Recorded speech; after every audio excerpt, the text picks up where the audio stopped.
네, 슈플로 시간입니다. 윤석열 대통령이 북대서양 조약기구 나토 회의에 참석하기 위해서 어제 출국을 한 가운데 이번 순방 일정 중에 폴란드를 방문할 것으로 보이면서 어제 시장에서 원전과 방산 그리고 우크라이나 재건 관련주들이 일제히 상승 탄력이 좋은 모습이었습니다. 윤석열 대통령이 나토 회의에 참석하는 것은 지난해 6월 이후로 이번이 두 번째로 폴란드 방문까지 합쳐서 총 4박 6일의 일정을 소화하게 된다고 하는데요. 어떤 일정들이 있는지 구체적으로 살펴보도록 하겠습니다. 일단 가장 먼저 리투아니아에서 열리는 나토 정상회의에 참석을 하게 됩니다. 이 자리에서 나토 사무총장과의 면담 일정이 있고요. 그리고 네덜란드와 노르웨이 등 10개 국가와 양자회담 일정이 있습니다. 더불어서 나토 정상회의 본회의에 참석을 할 예정이고요. AP 4개 국가들이죠. 한국과 일본, 호주와 뉴질랜드 정상회담이 있을 예정입니다.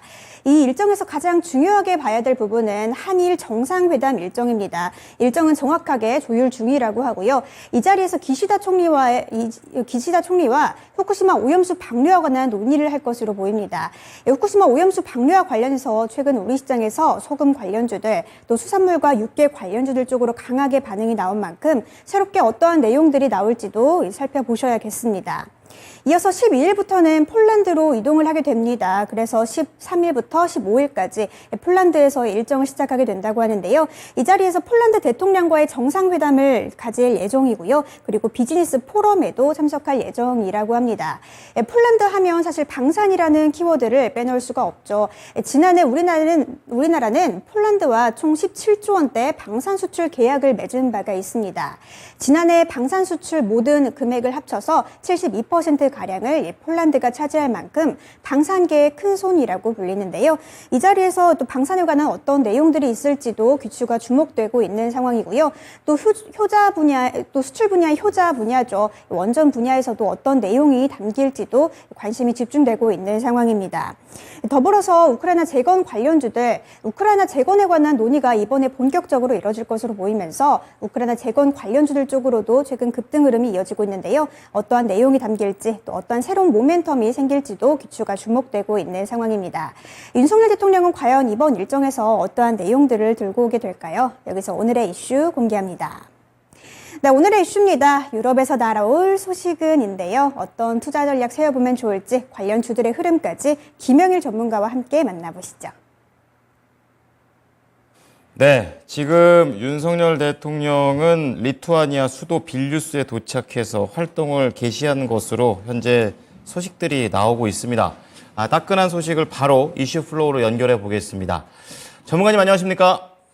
네, 반갑습니다. 김영일 전문가입니다. 네, 자 유럽에서 날아올 소식은 그러니까 윤석열 대통령의 그런 움직임에 따라 투자 힌트로 연결해 보자라는 그런 관점이신데요. 자, 세 가지 플로우로 나눠보겠습니다. 자, 우선 윤석열 대통령의 유럽 순방과 관련된 그런 내용이고요. 두 번째는 최대 수혜주가 어떻게 될지, 마지막으로 투자 전략까지 넘어가 보겠습니다. 자, 우선 순방에서 어떠한 내용들이 있을지 정리 부탁드리겠습니다. 네, 일단은 어제부터 오늘 해서 지금 시장에서 상승이 나오고 있는 종목군들, 더구나 또 어제 같은 경우는 시장이 그렇게 좋지 않았었음에도 불구하고 상승이 나오고 있는 종목군들이 전부 다 이 관련된 이슈라고 봐야 될 것 같거든요. 윤석열 대통령의 유럽 순방에 대한 관련주들이 또 굉장히 상승이 잘 나오고 있기 때문에 오늘은 이 부분에 대해서 이야기를 해봐야 될 것 같고, 제가 보기에는 여기서 조금 더 관련주들이 움직일 수가 있을 것 같거든요. 그래서 또 다루어서 좀 대응 전략을 끌어 나가야겠다 생각을 했습니다. 자, 일단 내용을 간단하게 보게 되면 이번에 출국을 진행을 하면서 이제 리투아니아에서 나토 사무총장과 이제 면담을 한다라든지 혹은 이제 AP4라고 불리는 아시아 태평양 4개국 정상회담, 그다음에 이제 노르웨이, 네덜란드, 헝가리, 루마니아, 스웨덴 등등 해서 유럽의 10개국 정상들과 양자회담을 가질 예정입니다. 그러면서 이제 앞서 말씀 주셨던 것처럼 일본 총리와 한일 정상회담도 진행을 할 예정에 있다라고 생각을 해주시면 될 것 같은데, 일단 이번에 가장 중요하게 여겨질 부분은 이 7월 12일부터 7월 14일 동안에 진행이 될 한국과 폴란드 간의 정상회담에 대한 내용이 아닌가 생각이 됩니다. 워낙에 이제 이 폴란드는 우리나라의 또 주요한 고객이기 때문에 여러 가지 분야에서 이야기가 될 것으로 기대가 되고 있거든요. 그래서 이 부분은 일단 이따가 이야기를 할 수 있도록 하고, 이제 정상회담에 가면서 이제 순방을 진행을 하면서 여러 가지 기업들이 또 이제 같이 동행을 한다라고 하죠.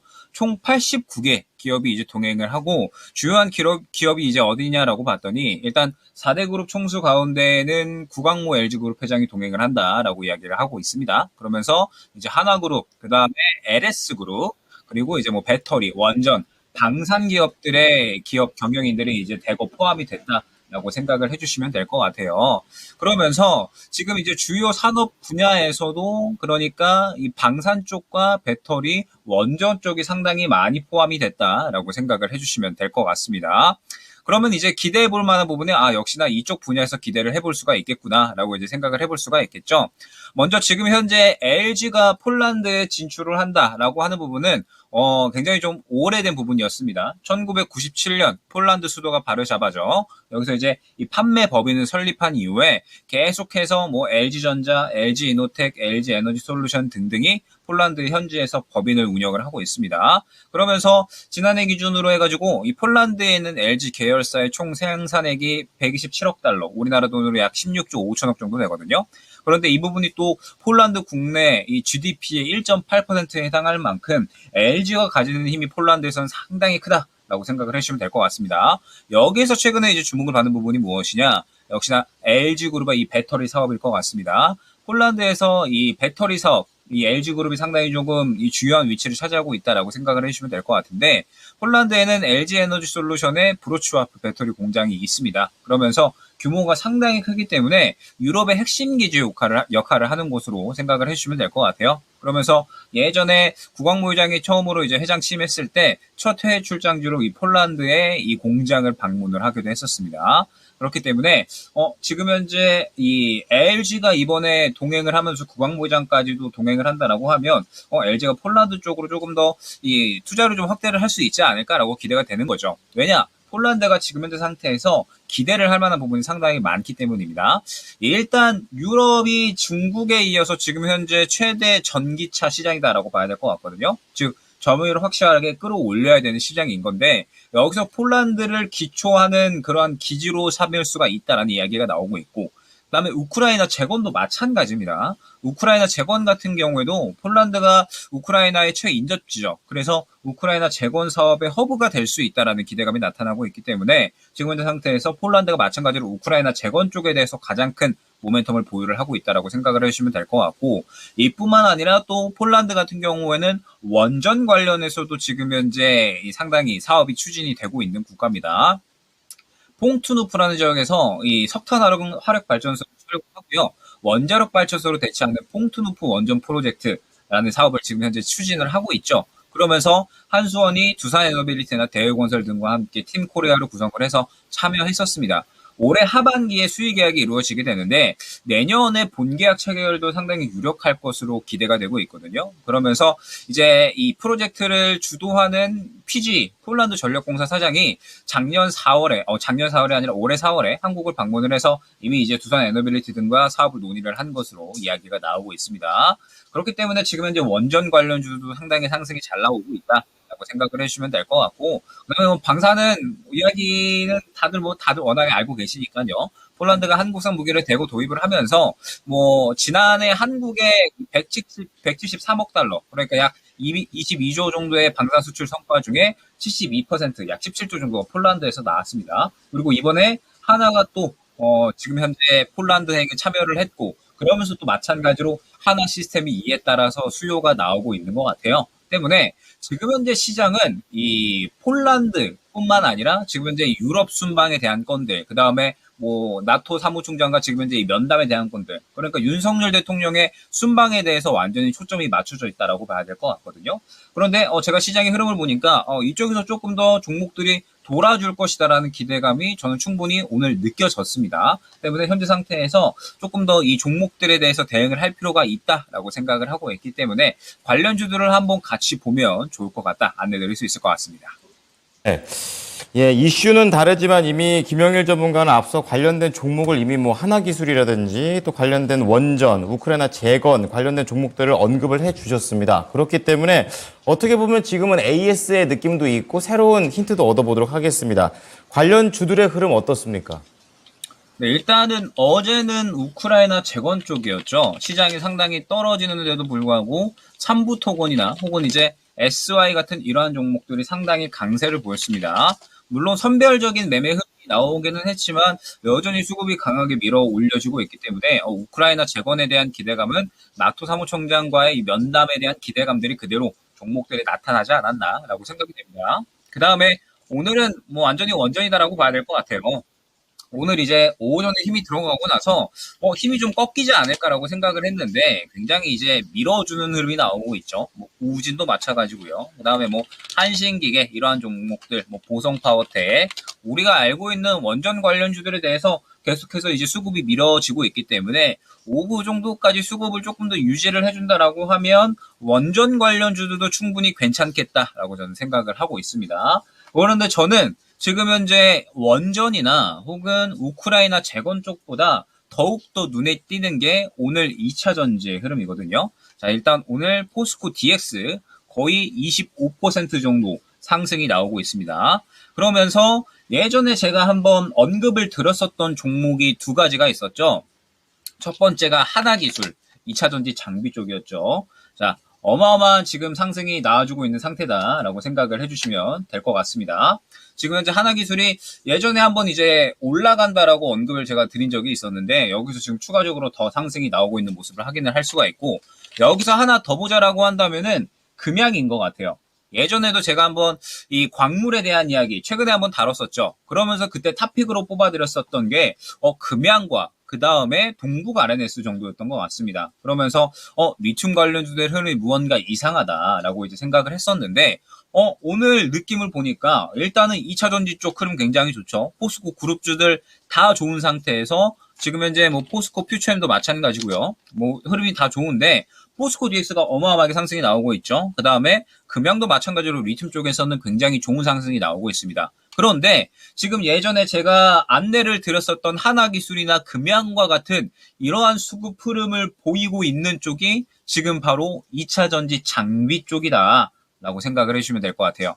자, 지금 현재 하나기술이 추가적으로 또 상승이 나오고 있죠. 그런데 하나기술과 비슷한 움직임을 보일 만한 2차 전지 장비 쪽들이 저는 오늘 한두 종목이 아니라 굉장히 많이 보였습니다. 제가 예전에 한번 A프로라는 종목을 안내를 드린 적이 있었는데 비단 이 A프로뿐만 아니라 이러한 그림을 갖고 있는 종목들이 지금 제 눈에 굉장히 많이 보이고 있거든요.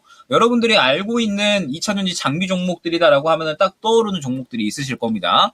뭐 코인테크나 뭐 탑머티리얼이라든지 뭐 그 다음에 또 왜 뭐 TSI 같은 이러한 종목들도 있죠. 지금 현재 2차 전지 장비 쪽들이 굉장히 종목들이 많은데 제가 봤을 때 지금 현재 2차 전지 장비 쪽들은 무언가 갈 준비들을 완전히 마쳤다라고 저는 생각이 듭니다. 그래서 지금 현재 상태에서 이러한 그림을 한번 잘 보시면 좋을 것 같아요. 자, 지금 현재 2차 전지 장비 쪽이 조금씩 수급이 들어오고 있는데 항상 저는 2차 전지 장비 쪽은 강조를 많이 드리지만 하나기술을 안 드릴 때에도 뭐라고 말씀드렸었냐면 그때 당시에 일전에 수급이 들어오고 최근에 수급이 들어오는 종목들을 굉장히 유의 있게 잘 보셔야 된다라고 말씀을 드렸었습니다. 그런데 지금 현재 이 하나기술이 올라가기 이전의 그림이 나오는 종목들이 지금 보게 되면 다 나와버리고 있죠. 지금 현재 뭐 코인테크나 뭐 탑머티리얼이라든지 뭐 TSI 같은 이러한 종목들 다 마찬가지입니다. A프로도 마찬가지고요. 지금 현재 딱 눈에 이 기억에 떠오르는 2차 전지 장비 쪽들만 보는데도 지금 다 그림이 수급이 들어가 있고 무언가 만들어가는 듯한 느낌을 다 보여주고 있죠. 조만간에 저는 2차 전지 장비 쪽들은 너나 할 것 없이 다 우르르 올라갈 것이다라고 보고 있습니다. 그리고 아까 말씀드렸듯이 지금 현재 LG의 구광모 회장이 폴란드행에 참여를 할 것으로 보이고 있기 때문에 아마 결국에는 LG가 이 유럽행을 같이 하는 것이 결국 이 배터리 사업에 대한 부분들이 아닐까. 그러면서 우리가 생각을 해봐야 될 게 2차 전지 장비 쪽들이 하반기에 지금 수요 기대감으로 인해서 굉장히 이제 좋은 상승이 나와주고 있거든요. 저는 항상 말씀드렸지만 에코프로나 혹은 이제 이러한 대형주도 좋지만 지금 현재 상승이 굉장히 좀 과도하게 많이 나와서 신규 접근하기에는 부담스러운 분들이 굉장히 많으실 겁니다. 예전에 제가 이 2시에 미스터 마켓 방송을 할 때 이 에코프로 같은 경우에는 수급 들어가는 구간에 접근을 하시면 된다라고 이제 말씀을 드렸었는데 사실 지금 현재 이 100만 프로를 가고 있는 종목들은 굉장히 이 접근을 하기가 어렵죠. 포스코 DX 같은 경우에도 제가 저번 주 방송에 한번 접근했었던 모습을 한번 안내를 드렸었는데 포스코 DX도 지금 뭐 신고가를 가버렸으니까 지금 현재 상태에서 어려워졌습니다. 그러면은 이제 2차전지 쪽은 분위기를 한번 같이 보되 무언가 같이 이 수혜를 볼 수 있는 쪽, 결국에는 2차전지 장비가 그렇다라고 저는 생각을 하고 있고 지금 현재 2차전지 장비 쪽들의 흐름을 보니까 이거 조만간 우르르 다 같이 가겠구나, 분위기를 형성을 하겠구나 라고 저는 보고 있어서 지금 현재 상태에서 2차전지 장비 쪽은 반드시 보셔야 된다라는 점. 하나기술은 이미 이제 이 토픽으로 좀 설명을 드렸었고 상승이 이미 뭐 안내 드렸었던 구간 대비 상승이 많이 나왔기 때문에 그 외에 이제 오늘 제가 다른 종목도 여러 가지 말씀을 드렸었잖아요. 2차전지 장비 쪽은 지금 현재 시장에서 저는 가장 좋은 종목군들 중에 하나라고 보고 있기 때문에 반드시 보셔야 된다라는 점까지 강조를 드리면서 오늘 내용 안내 드릴 수 있을 것 같습니다. 네, 오늘 아주 중요한가 봅니다. 2차 전지 장비 관련주들이 움직이기 전에 미리 말씀을 드렸고요. 여기에 더해서 원전과 재건 관련된 종목들도 종목들을 몇 개 추려드렸으니까 투자하시는데 참고해 보시기 바랍니다. 자, 마지막으로 관련된 투자 전략 정리해 주시죠. 일단 윤석열 대통령의 유럽 순방에 대한 부분들은 지금 현재 시장이 어려운데도 불구하고 상당히 선방을 해주고 있는 것 같습니다. 관련주들이 수급이 잘 들어가고 있는 모습들 확인을 해줄 수가 있는데 여기에서 이제 이 앞으로 계속돼서 이야기 될 수 있는 것들, 그러니까 시장에서 지속성을 보여줄 수 있는 것들이 굉장히 저는 중요하다라고 생각을 하고 있거든요. 그런데 사실 지금 이야기되고 있는 것들, 우크라이나 재건이나 뭐 원전이나 2차전지 다 마찬가지겠지만 시장에서 꾸준하게 이야기될 수 있는 것들입니다. 그래서 충분히 뭐 꾸준하게 이 수급 지속성은 파악을 할 필요가 있을 것 같다라고 저는 생각을 하는데 여기서 이제 결국에는 또 중요한 부분이 무엇이냐라고 했을 때 지금 현재 우크라이나 재건 쪽이나 혹은 이제 원전 쪽, 우크라이나 재건 쪽은 무언가 부담스러운 위치에 슬슬 도달을 한 것 같고요. 그 다음에 지금 현재 원전 쪽은 한 번 정도는 트레이딩 정도는 가능할 것 같아요. 그런데 여기서 쭉쭉쭉 밀고 올려주기는 사실 조금 힘들지 않을까라는 생각이 있기는 하거든요. 그런데 그냥 이런 것들 다 차치하고 무언가 안정성도 있고 수급도 굉장히 좋고 앞으로 꾸준하게 다뤄질 수 있는 게 바로 2차전지 쪽이 아닌가라고 생각을 하고 있는데 지금 봤더니 2차전지 장비 쪽이 너무나도 좋더라라는 거죠. 그래서 7월 달에 지금 시장 굉장히 좀 어려우신 분들이 많을 겁니다. 그리고 뭐 앞서서도 이야기를 드렸었지만 7월 달은 개별 종목 장세가 계속해서 이어질 거거든요. 이제 CPI 발표될 거고요. CPI 발표되면 또 FOMC까지 예정이 되어 있기 때문에 개별주 종목 장세가 2주 정도 동안에는 더 이어진다라고 봐야 될 것 같아요. 그러면 이제 종목 잡는 게 굉장히 결국에는 중요해질 것 같은데 지금 봤더니 2차전지 장비 쪽이 완전히 효자 노릇을 해줄 것 같습니다. 그렇기 때문에 나 살 거 없다 하시는 분들은 그냥 쉽게 2차전지 장비 쪽 보시면 될 것 같습니다. 네, 관련된 종목들 잘 찾아보도록 하겠습니다. 오늘 말씀 감사합니다, 전문가님. 네, 감사합니다. 네, 자, 이슈 플로우 김영일 전문가였습니다.